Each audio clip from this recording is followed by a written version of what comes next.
और मेरे कानपुर के भाइयों बहनों, हमारे काम को आप जानते हैं ना? जानते हैं ना? जिस काम का शिलान्यास हम करते हैं, उसका उद्घाटन भी हम ही करते हैं। इसका मतलब ये हुआ कि 3 साल के अंदर जब ये कारखाना पूरा हो जाएगा, तो उसका उद्घाटन करने के लिए भी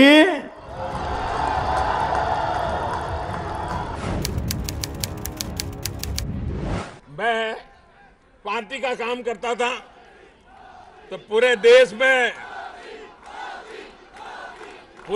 में मैं भ्रमण करता था, लगातार दौरा रहता था। एक बार हमारे एक सीनियर नेता भी मेरे साथ थे। अब हमारे देश में कुछ एयरपोर्ट ऐसे हैं जहां पर सिक्योरिटी की वजह से डबल चेक होता है। श्रीनगर है, किसी जमाने में गुवाहाटी हुआ करता था, आजकल है कि नहीं मुझे मालूम नहीं है। तो मेरे साथ जो हमारे सीनियर लीडर थे, अब वो बड़े थे, जाने माना चेहरा था, लेकिन अब जो जवान वहां खड़ा था एयरपोर्ट पे, वो उनको पहचान नहीं पाया। तो उसने उसको रोक करके उनका जैसा उनका ड्रिल होती है, वो ड्रिल के अनुसार चेक करने लगा। जैसे वो चेक करता था, इनका पारा गर्म हो रहा था। अंदर सीट पर बैठने के बाद भी वो पारा कम नहीं हुआ। मेरे से भी बात नहीं कर रहे थे।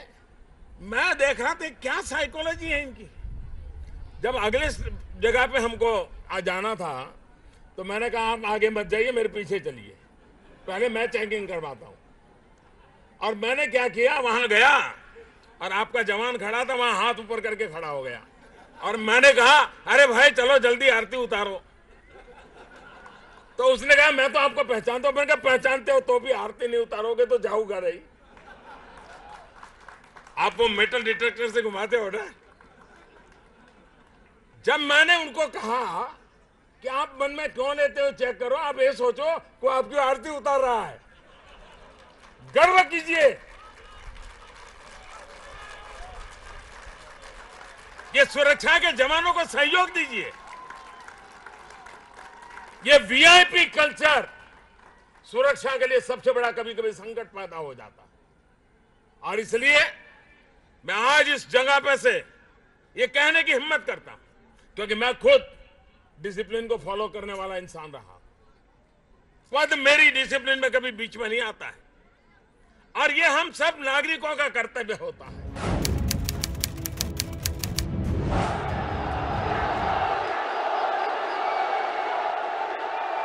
जब आतंकवादियों ने पुलवामा में हमारे 40 जवानों को मार दिया, क्या मोदी को भी चुप रहना चाहिए था?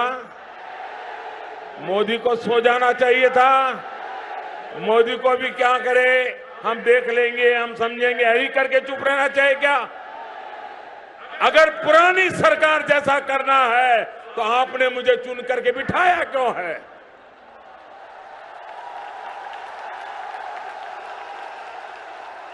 मैं उनके जैसा करूं, आपको मंजूर है? उन्होंने जो किया मैं करूं, मंजूर है? मुझे देश की अपेक्षा के अनुसार काम करना चाहिए कि नहीं करना चाहिए? आप मुझे बताइए, क्या हर हिंदुस्तानी पाकिस्तान को सबक सिखाना चाहता है कि नहीं चाहता है? क्या हर हिंदुस्तानी आतंकवाद को आतंकवादियों की भाषा में जवाब देना चाहता है कि नहीं चाहता है? क्या आतंकवाद को उखाड़ फेंक देना चाहिए कि नहीं फेंकना देना चाहिए? क्या इसके लिए मोदी ने हिम्मत से आगे बढ़ना चाहिए कि नहीं बढ़ना चाहिए? आपके आशीर्वाद है क्या? आगे भी लड़ाई हो तो आपके आशीर्वाद है? आतंकवाद को खत्म करने के लिए कदम उठाने पड़े, आपका आशीर्वाद है? अभी एयर स्ट्राइक हुआ है, आपने देखा होगा। एयर स्ट्राइक होने के बाद भारत सरकार तो चुप बैठी थी, हम तो कुछ नहीं बोले थे। और एयर स्ट्राइक करने के बाद हम सोए नहीं थे, ये चौकीदार जाग रहा था।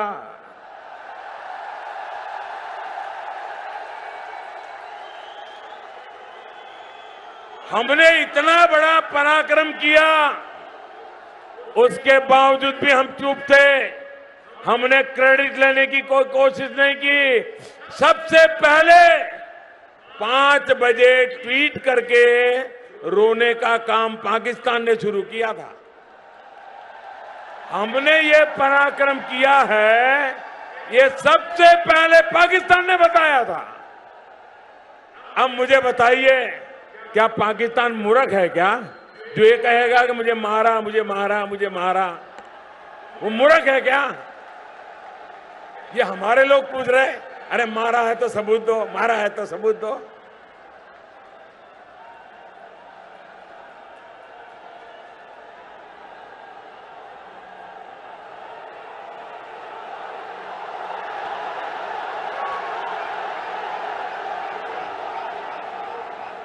विरोधी दल कान खोल के सुन रहा, मेरा सबूत ये 130 करोड़ हिंदुस्तान वासियों का विश्वास है, वही मेरा सबसे बड़ा सबूत है।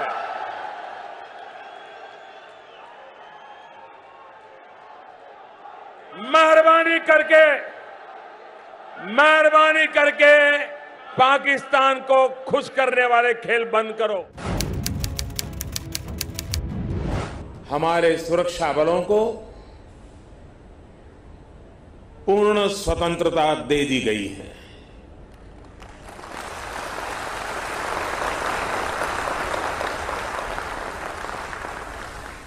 हमें अपने सैनिकों के शौर्य पर,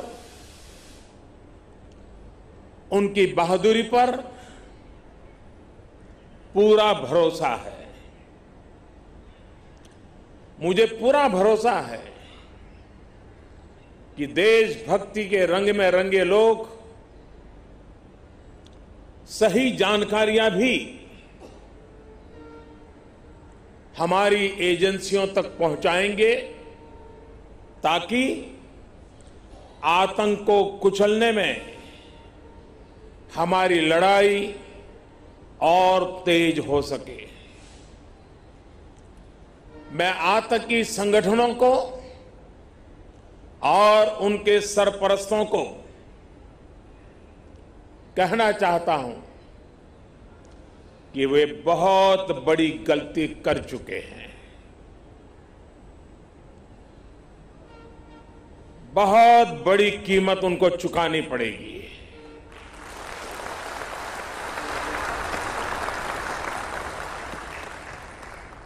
मैं देश को भरोसा देता हूं कि हमले के पीछे जो ताकतें हैं, इस हमले के जो भी गुनहगार हैं, उन्हें उनके किए की सजा अवश्य मिलेगी। साथियों, ये संयम का समय है, संवेदनशीलता का समय है, ये शोक का समय है। लेकिन हर परिवार को मैं ये भरोसा देता हूं कि उनके परिवारों ने जो स्वजन खोया है, आपकी आंखों में जो आंसू है, उन आंसू का पूरा पूरा जवाब लिया जाएगा। भारत नई रीति और नई नीति का देश है। ये अब दुनिया भी अनुभव करेगी। हमारे बहादुर सुरक्षा बल बंदूक चलाने वाला हो या बंदूक पकड़ाने वाला, बम दागने वाला हो या फिर बम देने वाला हो, किसी को चैन से सोने नहीं देंगे। भारत की ये नीति रही है हम किसी को छेड़ते नहीं हैं, लेकिन मैं फिर साफ कर दूं कि नए भारत को किसी ने छेड़ा तो वो छोड़ता भी नहीं है। ये हमारे सुरक्षा बलों ने पहले भी कर दिखाया है और अब भी कोई कसर छोड़ी नहीं जाएगी। साथियों, भारत कभी नहीं भूल सकता कि 26/11/2008 को मुंबई में पाकिस्तान से आए आतंकियों ने आतंकी हमला किया था। क्या भूल सकते हैं क्या? उस समय कुछ करने की जरूरत थी कि नहीं थी? दुनिया हमारे साथ खड़ी हो जाती कि नहीं हो जाती? लेकिन इसके लिए दम चाहिए दोस्तों।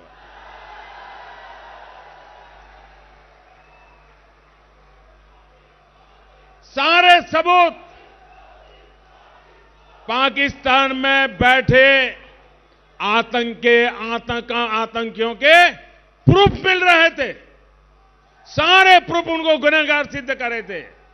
लेकिन भारत ने क्या किया? पाकिस्तान को कैसे जवाब दिया? खबरें तो ये भी है, उस समय भी हमारी सेना, हमारी वायुसेना, हमारी नौसेना बदला लेने के तैयार थी। सेना का खून गर्म हो रहा था, दिल्ली ठंडे बिस्तर में पड़ा था। लेकिन हमारे सुरक्षा बलों को इजाजत नहीं दी गई। उनके हाथ पैर बांध कर रखा गया। क्या हाथ पैर बांध करके आतंक का मुकाबला हो सकता है क्या?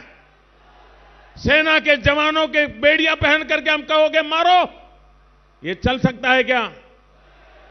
क्या ऐसे देश की सुरक्षा होती है क्या? क्या देश के दुश्मन के साथ ऐसी नरमी बरत दिखनी चाहिए क्या? साथियों, यही वजह थी कि मुंबई हमले के बाद भी देश में लगातार आतंक के हमले होते रहे। याद करिए, साल 2010 में पुणे में एक बेकरी में बम धमाका हुआ।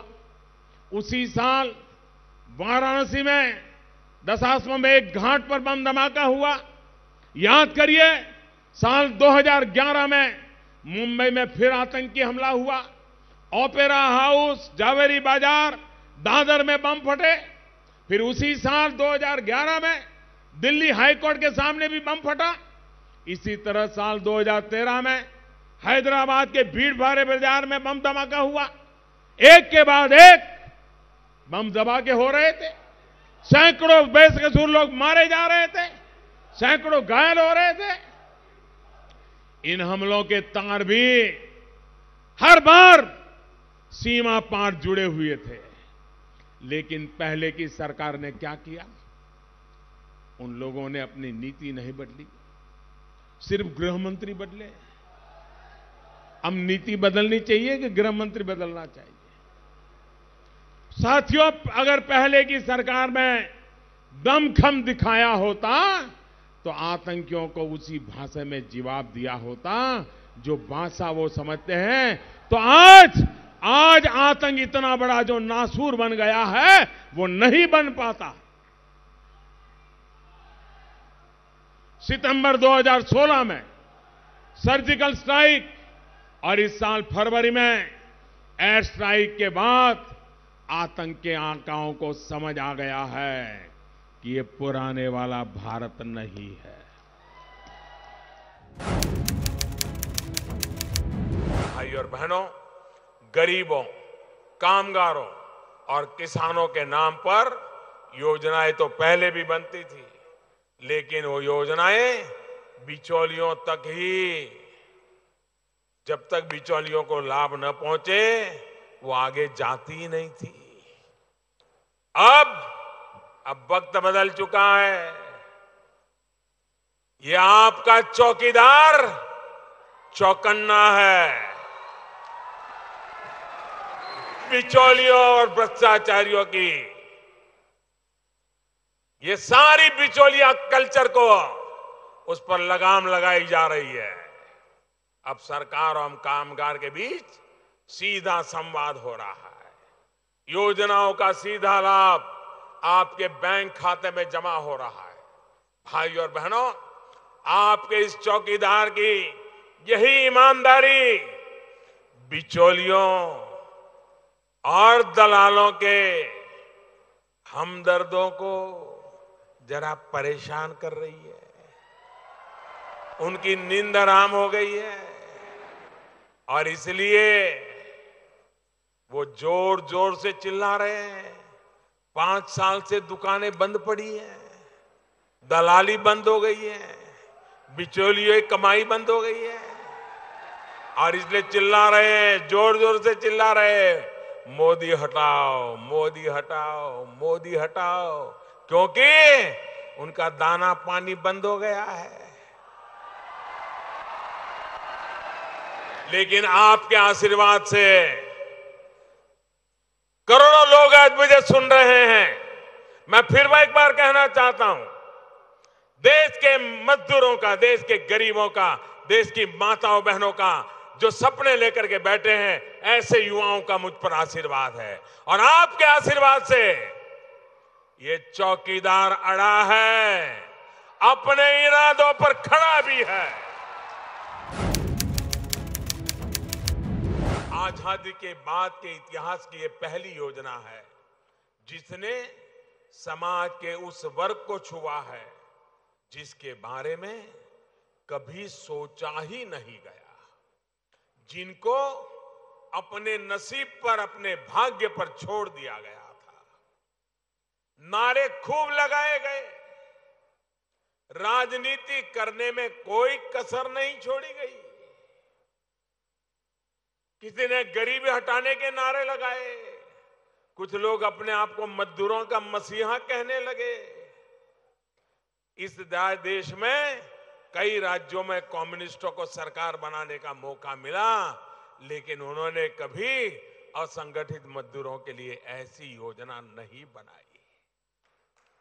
गरीबों के नाम पर वोट बटोर लेने वालों ने 55 साल देश पर राज किया, उनको ये योजना याद नहीं आई।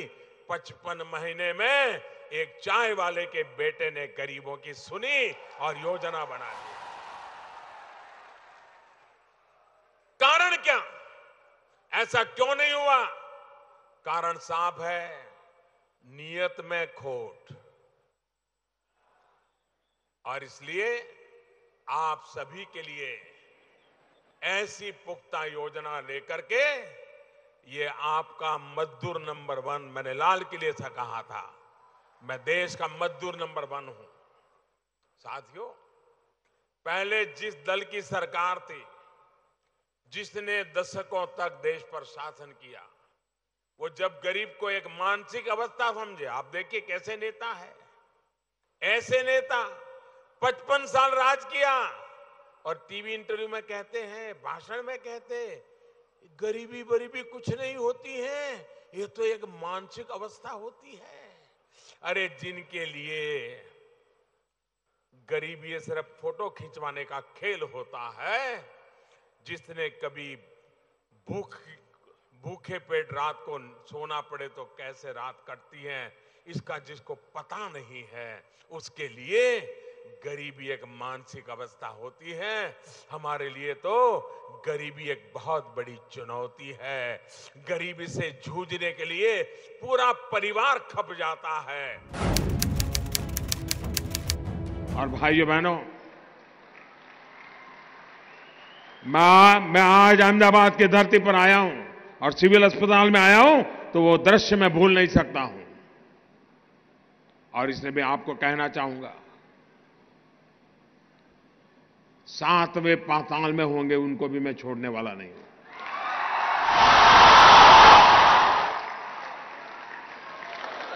और देश का दुर्भाग्य देखिए, कुछ लोगों को तो पता नहीं क्या हो गया है। आज पाकिस्तान के अखबार की हेडलाइन देख लीजिए, भारत के नेताओं जो बयानबाजी करते हैं वो पाकिस्तान के न्यूज पेपर की हेडलाइन बन जाती है। ऐसे नेता ऐसी बातें करते हो जो पाकिस्तान के टीवी पर दिखा रहा है, पाकिस्तान की पार्लियामेंट में चर्चा हो रही है। क्या ये देश हित का काम है क्या? आप ऐसी बात बोलोगे जिसे पाकिस्तान तालियां बजाए? अरे देश की जैन सेना ने पराक्रम किया है, देश की सेना ने हिम्मत दिखाई है, और मैं दोस्तों इंतजार लंबा नहीं कर सकता।